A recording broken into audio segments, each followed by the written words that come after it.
Hi అండి, welcome to my channel. Hi అండి, ఈరోజు వచ్చేసి వీడియో సేమ్ కలర్ బ్లౌజ్ పీస్తో సేమ్ కలర్ పైపింగ్ అనేది ఇండివిజువల్ పైపింగ్ అనేది ఏ విధంగా వేసుకోవాలన్నది మీకు ఈరోజు వీడియోలో అయితే చూపించబోతున్నాను. సో ఇది వచ్చేసి బ్యాక్ పార్ట్ అనమాట. సో సేమ్ కలర్ అనేది నేను పైపింగ్ అనేది తీసుకున్నాను. సో ఇది వచ్చేసి ఇన్విజిబుల్ అనేది వేసుకోవాలి. సో ఏ విధంగా వేయాలనేది మీకు వీడియోలో చూపిస్తున్నాను.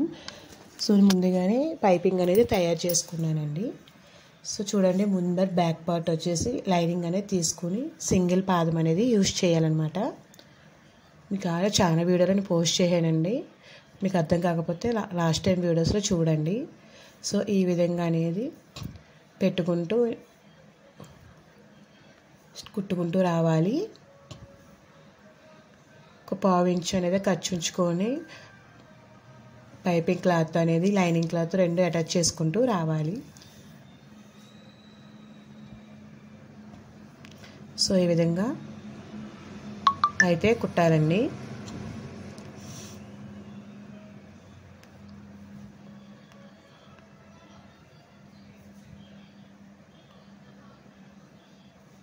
సో చూసారండి, ఈ విధంగా అనేది మనం స్టిచ్ చేసుకోవాలి.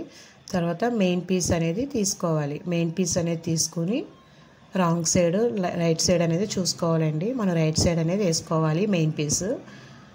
సో మనం లైనింగ్కి పైపింగ్ అటాచ్ చేసాం కదండి, అది ఇట్లా లోపల సైడ్ వెళ్ళేటట్టు చూసుకొని ఆల్రెడీ కుట్టాం కదండి స్టిచ్చింగ్, దాని పక్క అమ్మటే ఇంకో స్టిచ్ పడేటట్టు కుట్టుకోవాలి.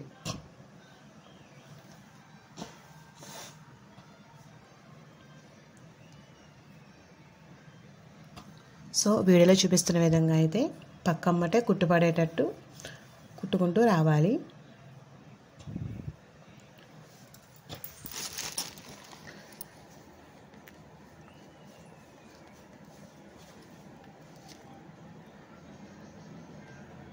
చూడండి, ఈ విధంగా కుట్టుకుంటూ రావాలి.